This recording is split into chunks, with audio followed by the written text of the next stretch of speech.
Assalamualaikum warahmatullahi wabarakatuh. Selamat pagi anak-anak. Pada kesempatan kali ini kita akan mempelajari khitan. Apa sih khitan itu? Ayo anak-anak, mari kita bahas dalam mempelajari bab ini tentang khitan. Khitan, kita pelajari tentang sejarah pensyariatan khitan. Pada bagian ini kita akan membahas sejarah pensyariatan khitan. Kapan khitan mulai disyariatkan? Ayo anak-anak. Ya, pastinya khitan disyariatkan pada masa Nabi Ibrahim alaihis salam. Kisah tentang khitan Nabi Ibrahim diriwayatkan dalam sebuah hadis yang berbunyi, Wahtatana Ibrahim alaihi salam wa huwa ibnu samanina sanatan bil qudum. Yang artinya Ibrahim alaihissalam telah berkhitan dengan kapak sedangkan beliau berumur 80 tahun. Hadis riwayat Bukhari Muslim. Jadi Nabi Ibrahim mulai khitan yaitu usia 80 tahun, di mana beliau disuruh oleh Allah Subhanahu wa taala dalam yang tercantum dalam surat An-Nisa ayat 125. Dengan demikian, melaksanakan syariat khitan merupakan salah satu bentuk ketundukan kita terhadap perintah Allah serta bentuk pelestarian syariat Nabi Ibrahim alaihissalam. Oleh karena itu, sebagai umat Islam, khususnya laki-laki, kita tidak boleh takut ya dengan syariat khitan, karena sebagai umat Islam tujuan umat hidup kita di dunia adalah untuk melaksanakan ketaatan kepada Allah Subhanahu wa taala. Manfaat khitan. Dari khitan, yaitu yang diantaranya manfaatnya adalah satu, untuk terhindar dari berbagai penyakit. Jadi dengan khitan kalian bisa terhindar dari berbagai penyakit. Itulah manfaatnya ya anak-anak. Yang kedua, terhindar dari infeksi dan peradangan. Yang ketiga, terhindar dari penyakit kanker. Yang keempat, menjadi diterimanya ibadah kita. Itulah manfaatnya khitan ya anak-anak. Jadi kalian janganlah takut untuk berkhitan. Nah, untuk perempuan, praktik khitan dilaksanakan dengan memotong sedikit daging yang berada di atas faraj. Bentuk seperti cengger ayam jantan. Yang wajib dipotong adalah kulit bagian atasnya tanpa mencabutnya atau tanpa menghilangkan semuanya. Ini bagi perempuan. Berbeda dengan laki-laki, tujuan khitan perempuan adalah untuk menjaga kesucian perempuan ya. Jadi antara laki-laki dan perempuan itu berbeda dalam berkhitan. Hukum melaksanakan khitan. Khitan bagi laki-laki adalah wajib, sementara itu hukum khitan bagi perempuan masih diperselisihkan oleh para ulama. Sebagian ulama berpendapat bahwa khitan perempuan wajib, dan sebagian lagi berpendapat bahwa khitan perempuan hukumnya sunnah.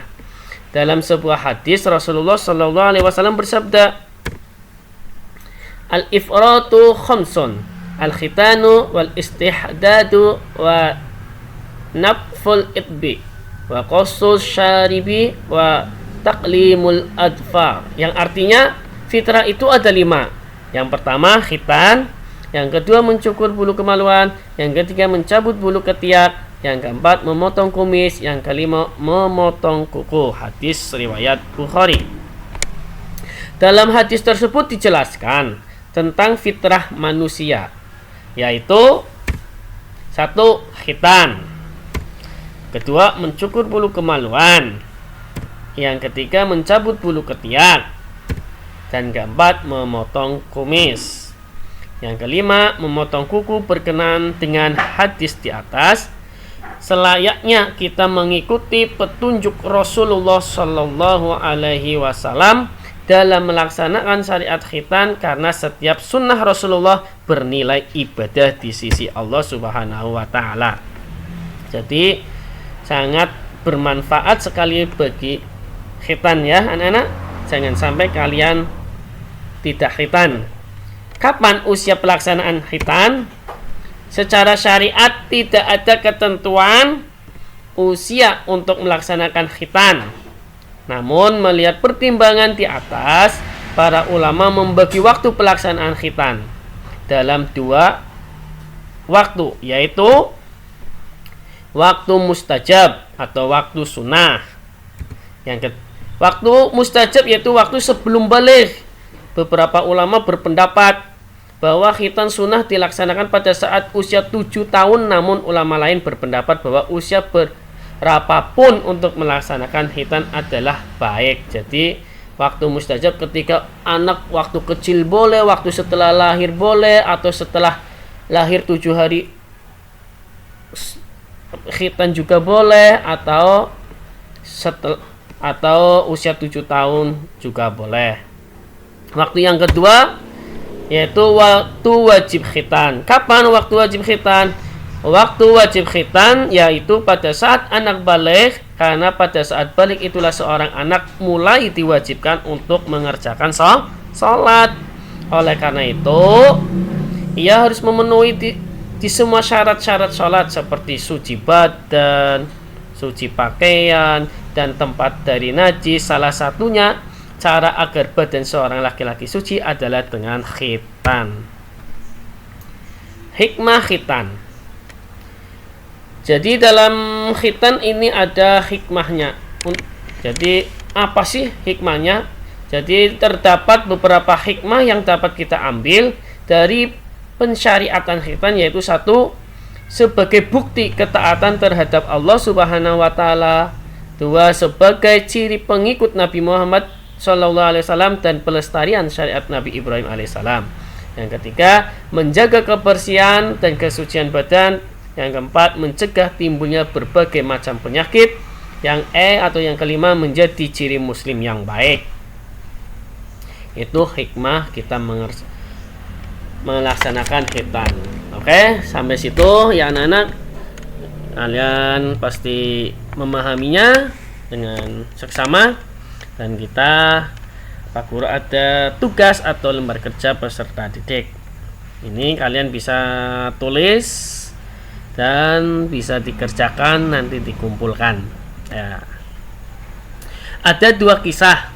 Nabi Ibrahim alaihissalam taat kepada Allah saat beliau diperintahkan untuk menyembelih anaknya. Yang kedua, Nabi Ibrahim taat kepada Allah ketika diperintahkan untuk berkhitan dalam usia 80 tahun. Melihat kedua kisah di atas, sebutkan hal yang dapat kalian lakukan dalam kehidupan sehari-hari yang sesuai dengan semangat Nabi Ibrahim alaihissalam dalam kisah tersebut. Ya, silakan kalian kerjakan dalam lembar kerja kalian. Oke, sampai sini Pak Guru sampaikan. Wassalamualaikum warahmatullahi wabarakatuh.